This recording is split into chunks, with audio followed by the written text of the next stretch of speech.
Dr. Mark Giese here with your Science Moment. Today I'm going to talk about some new music ideas. I talked about some new music directions in terms of understanding the origins and foundations of music. And I have a whole book on this called Harnessed: How Language and Music Mimicked Nature and Transformed Ape to Man. And the idea behind these things is that language and writing and music culturally evolved over time to sound like stuff, sound like stimuli that we already evolved to be great at processing. In the case of writing the letters and so forth, look like the contour conglomerations in natural scenes. We didn't evolve to read, so reading came over time, evolved to look like stuff we already were brilliant at reading. Language sounded like object events in the world, and music culturally evolved to sound like a human, evocatively moving in your midst, harnessing our natural instincts for auditory recognition of the behavior of other humans. Now, in that old book, Harnessed, that earlier book, Harnessed, I talk about many facets of music, but I don't really get into chord progressions, and so that's what I've been thinking about recently, and there's a bunch of new directions in there. So today I'm going to talk about some interesting ways of thinking about chords, and it's something I talked about last time, but this is sort of a different angle, and by the end, even setting aside these foundations part of it, there's an interesting way to synthesize and systematically organize all the chords within a key. And I think it's really helpful. And I'm going to walk you through it. And I think even independent of this theory that I have about the origins of music, and I think that in fact these chords in fact are interpreted by the brain as the directions of a mover in your midst. Setting that aside, I think just even seeing the systematization of chords within a key is really helpful in terms of just thinking about all of the complex chords within a key, which sometimes can just seem like a random, smorgasbord of chords. Right? So let me twist this so that we can see the keyboard as I talk. Let's see. Okay, so now last time we had talked about how the circle of thirds. Now the circle of thirds is just if you start with a C and then you just jump 2, and then you're at the third. So you go from a C to an E minor to a G to a B, and you continue upwards. And I'm out of shot right now. And so if you continue third to third, the advantage of continuing from third to third is that these chords are nearest neighbors. Even though I'm jumping over one, for example, I'm claiming that E minor is a close chord to C. And the sense in which that's true is that, yeah, this is an E minor, but I can also get it by doing this. I'm only one step and one step in a diatonic scale away. So E minor is directly next to C. But so is A minor, because I have C. Yeah, to get to A minor, I could go jump all the way to the left, but instead I can just go here and take one step with the right side of it, going from a G note to an A note. So in terms of nearest neighbors, we can go from a C to an A minor, and then you can see in the circle of fifths, the next closest thing is an F, because I can go from an A minor to an F, and then from an F to a D minor, and then to a B diminished, or B naught, and then from here to a G, and then to an E minor, and then back to C again. So in fact, when you're doing the closest steps that you can make to get to another chord, the actual distances that really matter in terms of chord space are the circle of thirds. That is, if you've decided that you're in the key of C, that is on a piano, you're just on the white keys, then this circle of thirds is what we call the metric for the space. It's a circle because when you start, you always come back to C again. That's why it's a circle, and it's a linear space because it's just it's all in a row. But the idea is that it's not the case that D minor, which is next to C, is the thing that's in fact closest to it. It's in fact E minor and A minor, and it's for these reasons that I just mentioned. All right, so that's the motivation for why the circle of thirds, or that's one motivation for why the circle of thirds is in fact important. It's in fact is telling you the distance metric for the space of chords within a key. If you want to do a chord that's not jumping far perceptually away, then you can just go around the loop. You can just say C, A minor, F, D minor, and then B diminished, G, and E minor. and then back to C again. You've just gone around in a clockwise manner the circle of thirds. And of course I could do it in a clever way by instead going like this, like I did before, and around in that way. But either way, even when you jump, still perceptually, it's still using chords that are close, and your brain knows that they're close. So this is really this circle of thirds is telling you which chords are close and which are far. And so if you wanted to instead go from a C to an A minor, but then suddenly jump to a G, I've suddenly done something more dramatic. I've gone from C to A minor and then jumped to the other side of the entire space to something very different. And you can feel that it feels different. It's something big has happened, even though I've only moved from A minor to G. Right next door, it's not just next door. It requires many different changes in notes to get there. All right. So that is the circle of thirds. But what I'm going to do today is I'm going to show you that from the circle of thirds, we can get all of the other chords in a key in a natural way. So for example, let's just ask ourselves, in fact, already this looks a little bit like a vector space. That is, C and A minor point in the upward or upward right direction, right?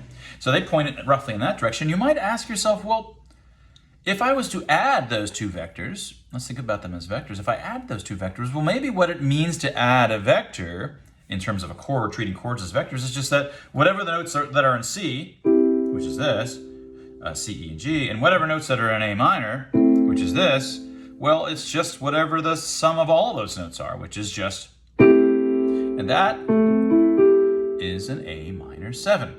Right? So the idea would be like, well, A minor 7, in fact, is sitting in this circle in between C and A minor. It is directly in between. And there's a sense in which that makes sense. If I was to go C, and I wanted to go more gradually to this nearest neighbor of A minor, but cut it in between, like do something in between with more granularity, I could go C, and then just add I could do it, well, I would just do C, and then I could add an A. This is actually an A minor 7, but starting with a base of C, and this is directly in between a C and an A minor. So I could go. So what I've done is sort of step in between by doing an A minor 7. And that's the sense in which A minor 7 is directly in between, is that it both transitions to something halfway, but also thereby points as a vector in between them. And I can do this for all of these. So if I take A minor, and I add F, well, that's just all of those notes. This is an F major 7. And it has a direction that's broadly eastward, so with a slight north direction as well. And then I can add F and D minor, and so that's just a D minor 7. And this way, you can see all of these 7s all the way around the circle, and they each have directionality in between, halfway between each of the beginning chords from the circle of thirds, right? Now, one thing I want you to notice already is that, remember, the notion of addition of these vectors is just adding the notes from each chord together to see what the chord is. But also in a vector space, you expect that chords that are opposite of one another cancel out. And so let's just look, for example, at C at the top. Now at the bottom, you can see that there's a B not 7. B not means B diminished. B diminished is this. And a 7 means throwing this in. This A, which for a B is this 7. So this is the chord that is doing the opposite in whatever the meaning of the space is. It's doing the opposite of the C chord. Now, notice that there's a sense in which it does make sense that it's the opposite. The main reason is that if you notice my hand down here, when I'm playing the B diminished, now I'm beginning on a B and I'm ending on an A. So I'm covering the entire diatonic scale from B all the way up to A. And notice the 3 notes that I'm not playing. It's exactly C, E, and G. I'm not playing the C chord. That is, C and B diminished 7 are opposites. If you were to sum them together, you would get everything. You'd get the B not 7. You'd get the B not 7, and you'd get the rest as well. So you get the entire everything, right? So if you add things that fill up the entire diatonic scale, you get everything. And there's a sense in which, well, if you get everything, that's like nothing. You've added them all together. You get no directionality in the space because it's just every note is being played. And so that's just going to be nothing in terms of directionality. And that's exactly what you want. And so you can see that C and B diminished 7 are in fact opposites, right? And we didn't build this in. This sort of happens for free mathematically by virtue of the sort of the math here. And later, future videos, I'll talk about how this is harnessed by our auditory system in building music that actually sounds like human movers, but I'm still far from getting to that point with you guys and even myself. But now if you look over, let's say A minor 7, the opposite of that is just B diminished. B diminished is over here, and the opposite, in fact, what's missing is that's exactly an A minor 7. Each case, so we've got an A minor, its opposite is G7. A minor and a G7 is all the opposites. So in each case, each of these opposites is as it should be. The A minor 7s, sorry, the sevens, this world of sevens, all, again, are like the circle of thirds. They wrap around, but they are shifted by, something like 25 degrees. It's a little bit to fit in between the original circle of thirds. All right. So now we have kind of two rings. We've got the main ring where we started from with these 7 chords. We've got the sevens now, and 7 of those around a circle, sort of a second circle of thirds, but these are the sevens. And we've seen that they're opposites of one another. They cancel out. Now we can start asking other kinds of questions. I can ask, for example, what happens if I add an A minor, top right, with an E minor? Well, this is an A minor 7, 9. It's actually called an A minor 9. Okay? So now notice that the sum of those things are in the same direction as C. So you still, though, if you sum those together, end up with something that's also directed vaguely in that same direction, namely in the direction of C, but it's an A minor 9, also indicates that same direction as C. And you can then do this all the way around. I can then go ask, how does C add with F? C adding with F is, let's start with the F. Maybe let me make sure you can see it. Starting with the F and continuing through the rest of the C, we have that's an F. That's an F major 7, and then we've got the 9, so it's an F major 9. So where the A minor is pointing up and to the right, well, so does an F major 9.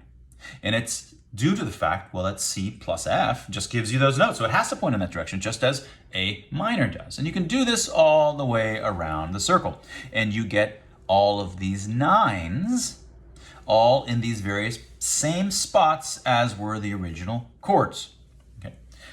And now you can begin asking something else that may surprise you. Let's suppose we start with the very top. Instead of looking at C, I'm going to look at the 9s, which again, this is an A minor 7, 9. So we've got our A minor 9 there, which also points upwards like C does.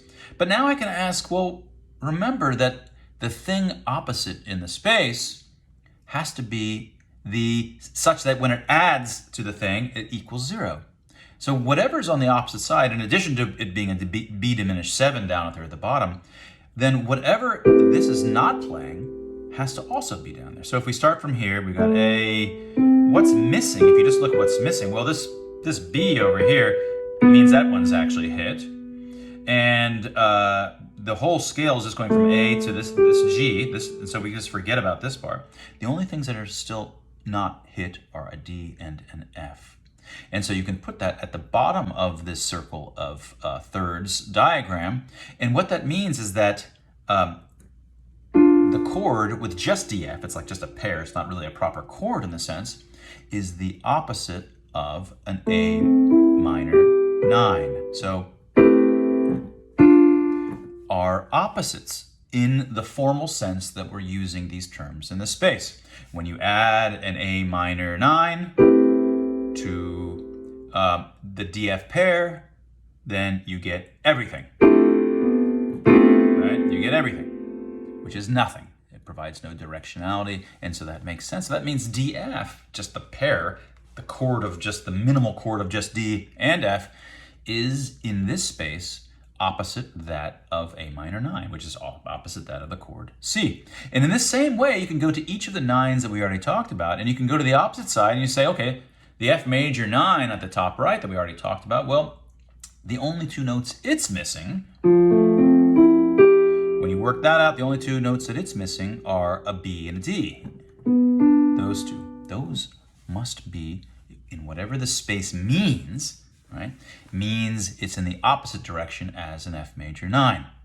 And you can do the same.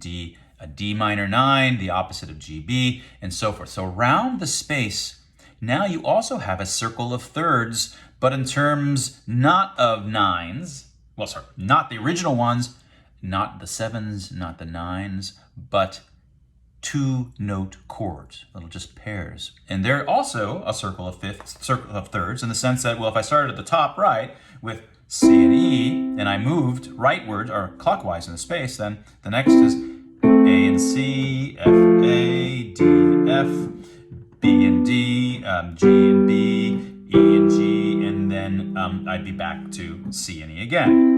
So it's just moving down by thirds, but 2 notes at a time. All right.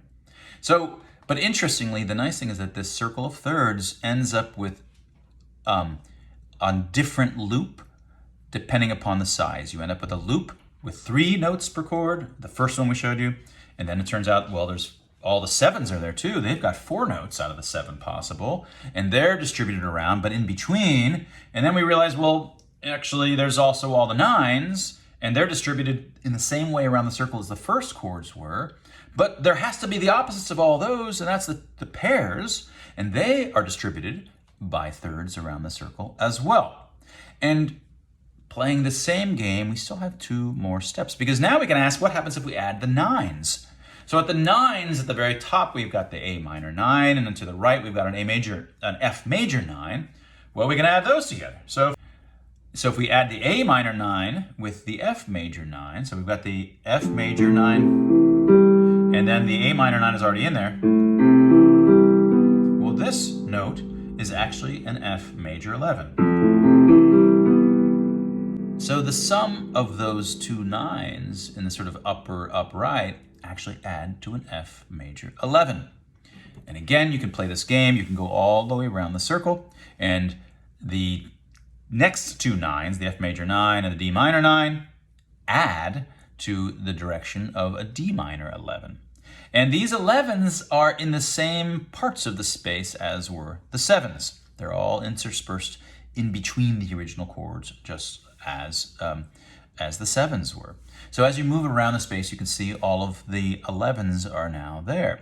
And then there's just one final step, because the interesting thing about an 11, let's just play the F major 11 again. Well, when you actually go through and you notice what note is missing here, well, everything, let me start, I'm not sure that I'm shot, let's start. The only note that's missing here, in fact, that's not being played, is the D. Because, well, this B, it means I could play that B over here instead. Let's get rid of that. And this G means I can play that. So the whole diatonic scale except for the D is not being played. And that means that this chord, the F major 11, has an opposite, namely the D note all by itself. The D note as a chord, in some sense, just a single note chord, is the opposite of an F major 11. And now you can similarly ask, well, the next one around is a D minor 11 to the right, going clockwise, and its opposite, the only thing that's missed is a B. And so you can have now, you also have a circle of thirds now that's at the level of individual notes, starting at E at the top. Again, just moving by thirds. But again, the interesting thing is that you find that, oh, E turns out to have a direction. It has the same direction in this space as C. Well, and that has the same direction in this space as an A minor 9. This A minor 9, a C, and an E all alone connote the same fundamental direction in this space. And the systematization of the space is based on these simple mathematical rules in terms of vector addition, where the vector addition is just piling the notes that are in a chord together, and such that opposites must be such that they add to all 7 notes in the diatonic scale, and thus can't convey anything about direction because everything is being played, and thus basically nothing is being played in that sense. So I'm going to leave it there. There are lots of interesting potential applications that I'm working on, but right now I just want to leave it applications in terms of understanding emotions with this, connecting it up to the work by Dr. Tim Barber and I in my book Expressly Human on emotional expressions, and then the directions of a mover in your midst, how chord structures move within the space, because chord progressions don't move randomly within the space. They tend to want to remain continuous along this. They don't just arbitrarily always jump across. They tend to want to stay in a cycle, moving in a particular direction around this circle. There's a lot to say in those regards, but I think the important thing here is that we have an extension or a generalization of the circle of thirds motivated by proximity, and by that I mean perceptual proximity or direction proximity, and then we realize where all of the other kinds of chords, whether it's a single note chord, a pair chord,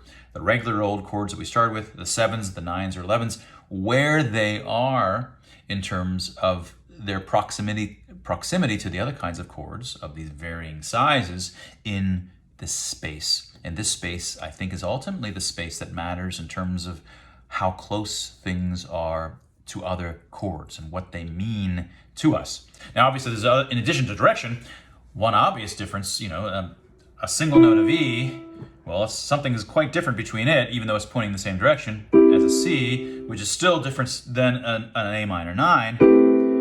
And I suspect that these differences, although they are all connoting motion, and I think it's probably motion in the same direction, I think that the larger chords, like the A minor 9 in this case, is connoting something that's either closer to you, and thus when it's closer to you, you can hear, when it's louder, because more notes are being played, but more importantly, the more of the harmonics of this mover and all the vibrations become audible, and so you can hear a greater number of a greater amount of the harmonics, even the more subtle ones. I suspect that these larger chords, that is 7s, 9s, and 11s, suggest something about the seriousness or the drama that's involved in the mover or the proximity to you, whereas the smaller chords are a little bit more casual and light, and I'll get into some of those sorts of things as well. But I suspect that in addition to there being a general pattern to move cyclically around this for chord progressions, that there's also kind of a pattern that when it wants to be more dramatic, the choices as to which direction the chord progression moves is not just going to be into an arbitrary. It's not going to be, I don't care whether it's E, C, or an A minor 9. No, it'll say, it needs to be dramatic now. So it's more likely to choose a larger chord that suggests more evocative emotionality. So we've got kind of 2 dimensions here, not just the one theta or the one angular one that's moving around. We have another dimension concerning the size of the chord and what it means to the brain. And that was your science moment. Again, if you're interested in the origins of music, I have an entire book, my 3rd book, Harnessed How Language and Music Mimic Nature and Transformed Ape to Man. It's on the origins of music, why music is so evocative. It's because music has evolved, culturally evolved, to sound like humans moving evocatively in your midst. Composers don't consciously know this, but with thousands and millions of composers over time, they slowly find these sweet spots which tickle our brains and make us weep and cry and feel emotions, all of the different distinct kinds of emotions with distinct kinds of genres that feel like a million different things, a million different evocative things from humans. I used to say, I think it's music is like Soylent Green. It's made from humans. And that was your science moment.